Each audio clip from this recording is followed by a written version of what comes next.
canal da Leila, esse aqui é mais um dos nossos posts e hoje eu vou falar, sem mais delongas assim, hoje eu vou falar sobre um assunto que eu tava prometendo já antes do último vídeo que eu coloquei, que é sobre o livro da palestra que eu participei do Mário Sérgio Cortella, juntamente com o Gilberto de Mestaia. O livro é A Era da Curadoria, o que importa é saber o que importa. E é um livro, assim, muito interessante, eu diria até necessário mesmo, principalmente para quem trabalha com educação, no meu caso, como professora, diretores, todo mundo que de alguma maneira, em alguma medida está ligado à questão da educação. É um livro extremamente importante, tem que fazer parte da sua leitura, tem que fazer parte da sua biblioteca, é muito bom. O Mário Sérgio Cortella, não precisa de maiores apresentações, é um filósofo que está muito presente nos veículos de mídia, tem um programa na Rádio CBN, é figurinha carimbada sempre no Jornal da Cultura, também no Canal Livre da Bandeirantes. Um filósofo que tem falas maravilhosas, inclusive se você não conhece, um vídeo dele que eu recomendo muito e que eu vou deixar aqui em cima pra vocês é o Você Sabe Com Quem Está Falando, lá do YouTube. É maravilhoso, eu acho que todo mundo tinha que ver aquele vídeo. Eu vou deixar ele pra vocês aqui, depois vocês vão ver, vão me dizer o que vocês acham. Mas enfim, falando sobre o livro. O livro está falando sobre curadoria, né? E ele é dividido em algumas partes que eu vou falar pra vocês. Eu fiz um roteiro mais trabalhado sobre esse livro, porque é um livro que exige isso. Ele fala sobre educar pela comunicação e comunicar através da educação. Ele vem falar pra gente sobre curadoria. O que vem a ser curadoria? O conceito de curadoria na educação. Curar, ele traz o conceito de curar como pensar. Porque no português luso, curar seria pensar. Então, quando você ensina algo para alguém, você pensa algo. Em português luso, quando você cura alguma ferida, você pensa uma maneira de curar aquela ferida. Você pensa a ferida, você pensa aquele machucado. Quando o médico cura alguém, ele pensa. Vem mais ou menos disso daí. Então, o que vem a ser a curadoria? Ele vai colocar a comunicação, a educação como um processo de comunicação e a comunicação como um processo de educação para o empoderamento do cidadão. A educação como maneira de empoderar as pessoas, não é? Como assim? Né? A gente sabe que conhecendo, o conhecimento nos empodera, ele nos liberta de muita coisa.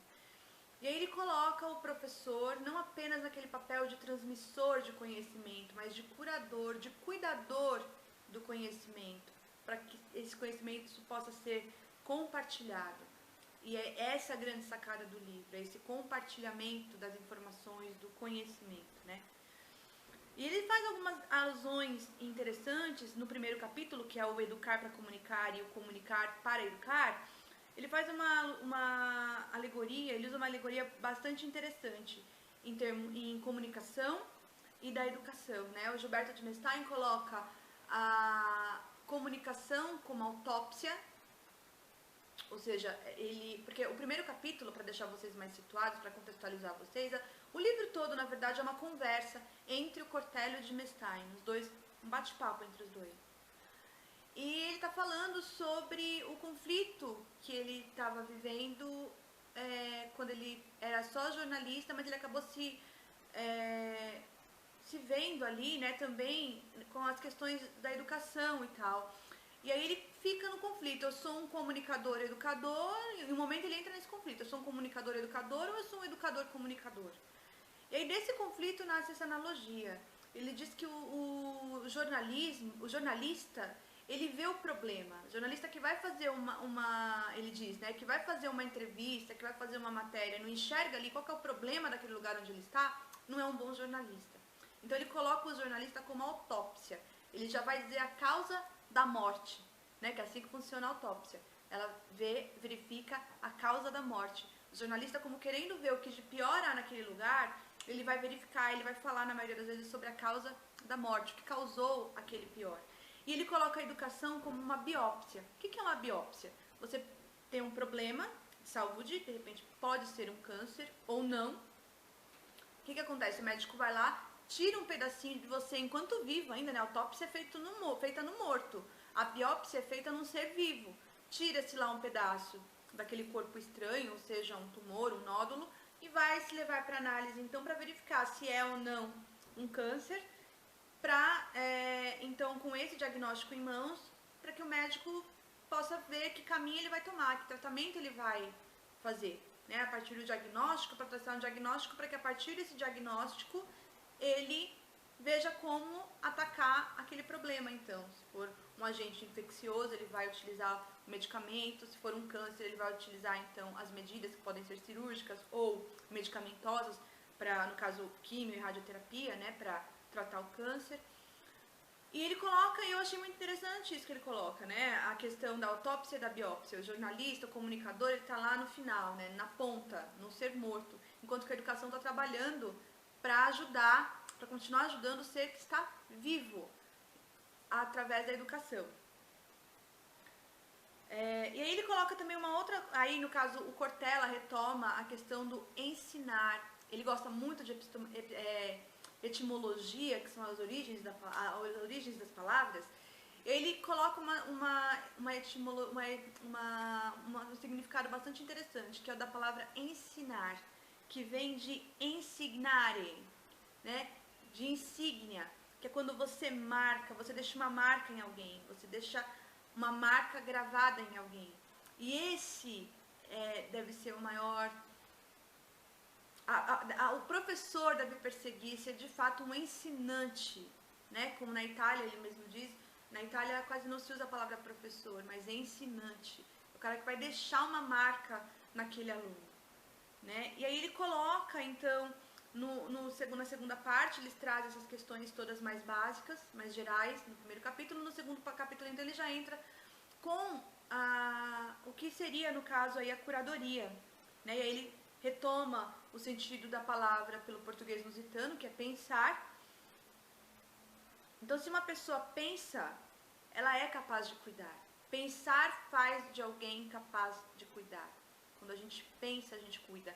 É aquele princípio de quando você está no avião e a comissária de bordo vai fazer, né, vai falar todas as instruções sobre como você deve reagir no caso de emergência no voo. As máscaras vão cair do teto. Primeiro você coloca a máscara em você, se você estiver com uma criança, e depois você coloca a máscara na criança. Porque se você não tiver com a máscara, você não vai ter como cuidar da criança também. Você vai passar mal e não vai ter como cuidar da criança. E aí vem, a gente pensa, a gente estuda e a gente, então, compartilha. Né? O curador e o professor curador, ele não guarda a informação só para si. Ele não é um guardião, ele não é um proprietário, porque quando você guarda só para você, você é proprietário. O curador não, ele adquire a informação e ele compartilha, ele viabiliza para que mais e mais pessoas possam ter acesso também a essa informação, a esse conhecimento, né? E aí ele vai usar uma frase dita pela Clarice Lispector, né? Aquilo que eu desconheço é a minha melhor parte, ou seja, o que eu não conheço ainda é o melhor de mim, é o que eu ainda posso ter de melhor ainda de mim para explorar, aquilo que eu não conheço, porque eu vou vir a conhecer, eu vou estudar, eu vou adquirir conhecimento, eu vou saber. Né? E ele coloca os museus como belos exemplos de curadoria. Né? Os museus não guardam as obras só para eles, não. Né? As obras ficam lá expostas com todo o cuidado, o curador cuida do acervo, o curador cuida da temperatura adequada para o quadro não sofrer avaria, né? Da iluminação, que também traz avaria para o quadro. Ele faz com que todos cheguem a uma distância segura daquela obra, para que ela possa se perpetuar e mais pessoas possam ver. Esse é o melhor conceito de curadoria, e a curadoria na educação também é isso.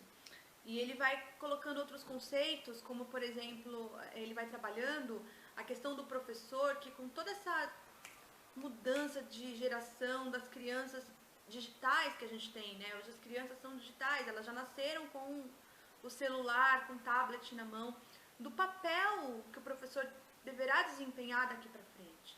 Ele vai colocando isso devagarinho, eles dois na conversa vão colocando essas coisas, né? O próximo capítulo capítulo que ele vai colocar é cidadania, comunicação e educação.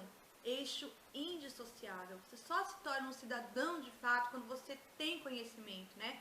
E aí o Dimestein, por ser judeu, ele até fala da cidadania, que o conceito de cidadania para o brasileiro é bem diferente do conceito de cidadania para em outros lugares do mundo. E ele falando como judeu, ele vai evocar o bar mitzvah, que é quando o menino tem então 13 anos, e aí ele lê um texto bíblico da Torá, no caso, né, lá do Pentateuco, que vai vai incluir aquele menino na sociedade dos homens judeus. Daqui a partir daquele momento, ele se torna parte, o sentimento de pertença dele se torna ainda maior através da leitura de um texto.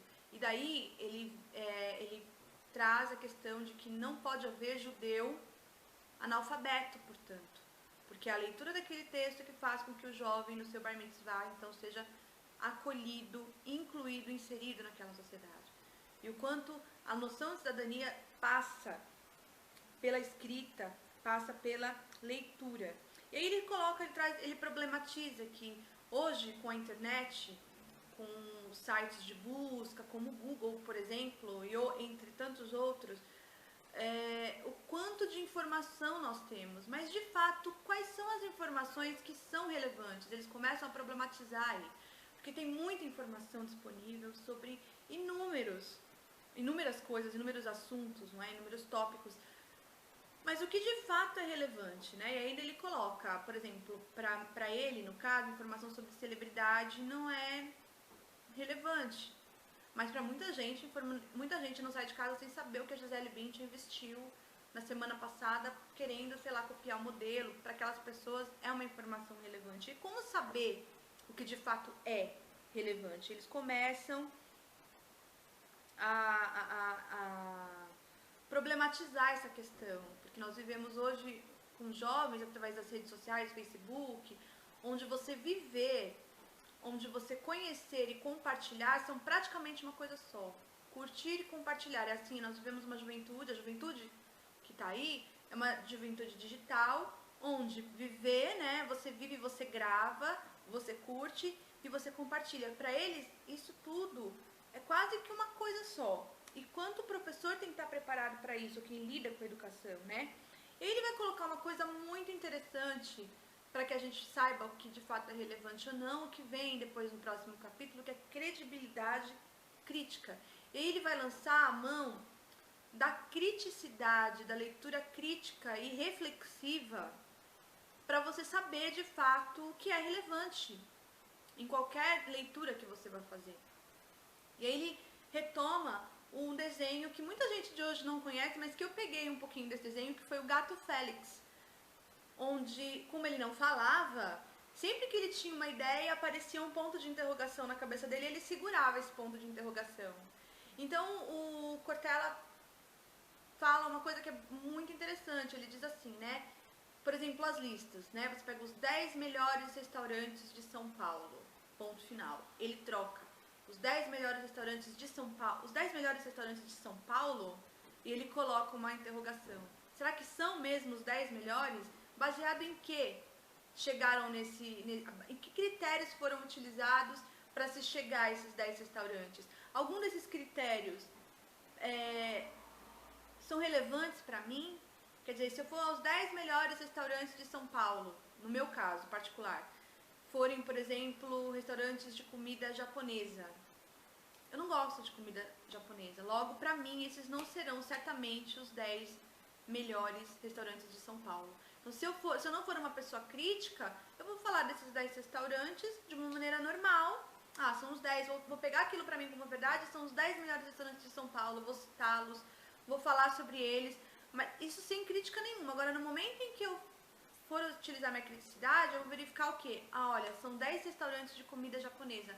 Pra mim, não serve. Então, pra mim, não são os 10 melhores. E assim ele faz com todas as listas, né? A melhor comida de todos os tempos, o melhor livro de todos os tempos. Ele troca o ponto final da afirmação por um ponto de interrogação, por um questionamento, por uma crítica. Ele coloca que não é a crítica pura e simples, só pra ser chauvinista, só pra ser chato. Não é a crítica que vai gerar mesmo uma reflexão. A crítica que gera reflexão. É essa criticidade que nos faz capazes de verificar a relevância do que nós estamos lendo, do que nós estamos consumindo, do que nós estamos aprendendo e do que importa de fato aprender. É quando a gente lança mão da criticidade que a gente vai saber de fato o que importa. Aí ele coloca num outro capítulo que vem a seguir, eles colocam o aprender em tempo real pelo resto da vida. Então, depois da criticidade, a gente saber o que é relevante, a gente tem que saber que nós vamos aprender o tempo todo tempo. Aí o Jim Stein ainda faz uma corrida bem rapidinha, assim, sobre a história do jornalismo. Ele diz que quando ele começou, ele passou a vida inteira dele sem nem querer saber como funcionava a casa de imprensa, onde eram publicados, onde eram impressos os jornais. Ele não queria nem saber como funcionava. E, na verdade, hoje, no curso de jornalismo, o jornalista tem que saber tudo sobre mídias, ainda que ele não vai escrever sobre aquela determinada mídia, tem que saber tudo sobre mídias, para ele saber como funciona o processo de publicação, né, de editoração do jornal. E aí ele coloca também, ele fala como começou, né, ele faz uma história de como começou essa história de informação, que havia antes uma matraca, né, o cara que vendia os jornais, ele vinha com uma matraca, que é um pedaço de madeira com um ferro que balança, e conforme você balança a madeira, fazia um barulho, e todo mundo sabia que estava vindo o jornaleiro e vinha então, né, para comprar o jornal, para saber qual que era a notícia da primeira página, porque o cara que vendia também ajudava, né, a dar as primeiras notícias para chamar o público para comprar. Depois disso, ele coloca, né, a gente tinha que ir até o jornal para comprar. Para comprar, o jornaleiro deixava a gente ver uma notícia do jornal ou da revista para a gente poder comprar, uma ou outra, ele escolhia. Hoje não, hoje a gente praticamente escolhe, pode se produzir conteúdo, qualquer um produz conteúdo. Eu estou produzindo conteúdo, eu, professora Leila, estou aqui fazendo de alguma forma uma notícia para vocês, fazendo uma resenha de um livro, estou produzindo conteúdo. Hoje isso é acessível para todo mundo, né? Todo mundo pode produzir conteúdo, qualquer conteúdo. E aí a importância da crítica, para que nós saibamos qual é o conteúdo melhor, qual é o conteúdo que trará algum benefício para mim, então que tem relevância, né? Aí ele fala até uma historinha bem interessante, uma curiosidade falando sobre o menino de recados. A gente usa muito essa questão, né, do menino de recado. E ele retoma que isso era uma forma de notícia já, era um jeito como havia um escravo que ficava incumbido apenas de levar recado de um senhor para o outro. E a gente reproduz isso de uma maneira assim quase que automática, acaba nem prestando atenção por que a gente usa esse termo. E aí ele coloca, né, a educação nunca acaba. E ele coloca a importância da palavra escrita. Que a partir da palavra escrita, a partir é que se dividiu uma história. E a gente tem um povo, ele coloca o Jim Stein, pela própria vivência dele como judeu, ele coloca que era um povo que com tantas perseguições, com tantas coisas não era para ter existido, mas como eles dão muito valor à palavra escrita, o livro escrito que é tão sagrado e que junta os judeus, por isso que esse povo ainda existe, por isso que não se perdeu. As histórias bíblicas como um todo não se perderam justamente pelo fato de elas terem sido escritas. Tudo que é escrito fica para sempre, né?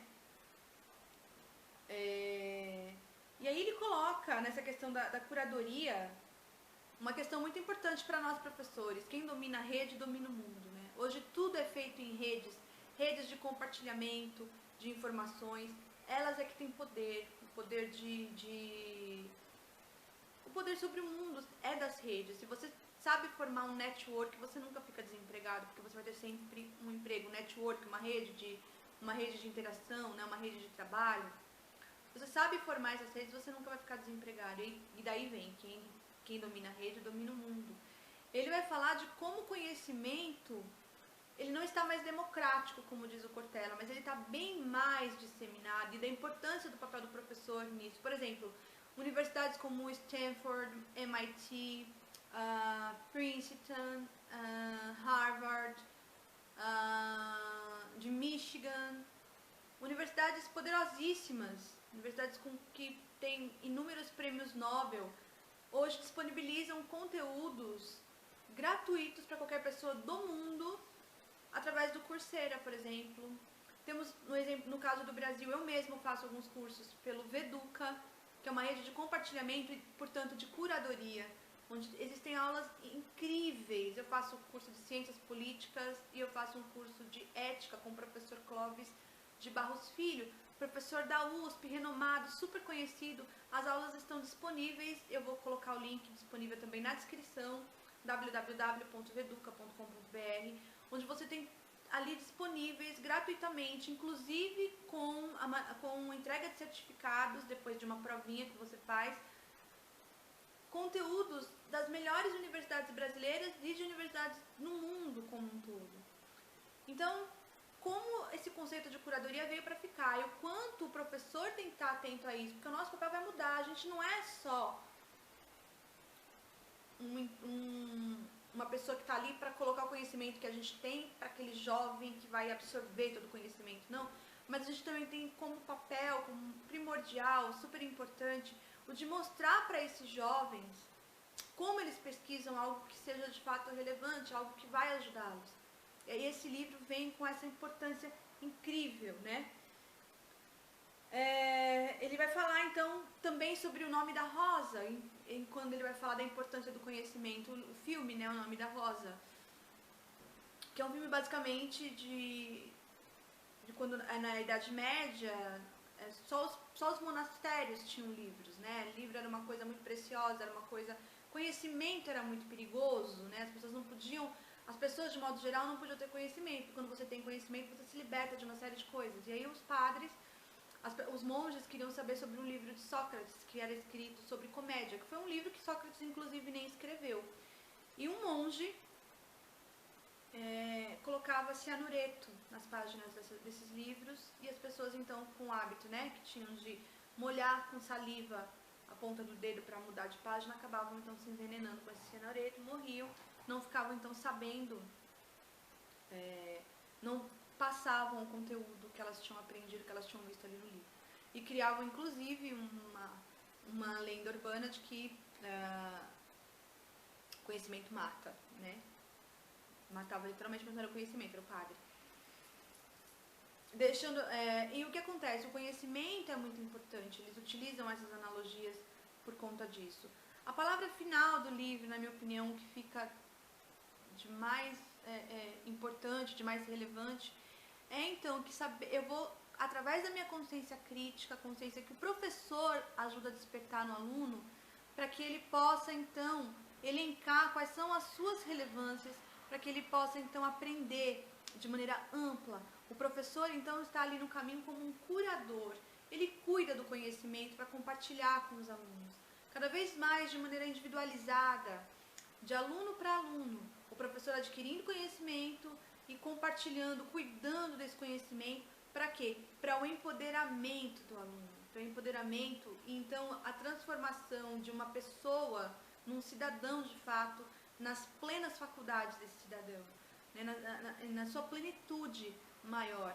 Porque conhecimento, eu acho que é o que fica de mais forte no livro para mim, o que ficou de mais forte para mim, porque conhecimento é empoderamento, né? E enquanto a diversidade geracional, né, que ele coloca aqui no livro também sobre diversidade geracional nas empresas, o mais novo convivendo com o mais velho, então as experiências do mais novo com a tecnologia, aquele senso de urgência do mais novo, em contraposição com a paciência do mais velho, o quanto isso pode agregar, o quanto isso pode ajudar, professores mais novos chegando com conhecimento, aliado ao conhecimento do professor mais velho, daquele professor que já tem experiência, daquele professor que é quase que uma biblioteca ambulante, com a atitude, com a juventude, com a energia e sobretudo com o conhecimento novo que o jovem está trazendo para dentro da escola, o quanto isso é importante, o quanto isso vai enriquecer a experiência dos professores,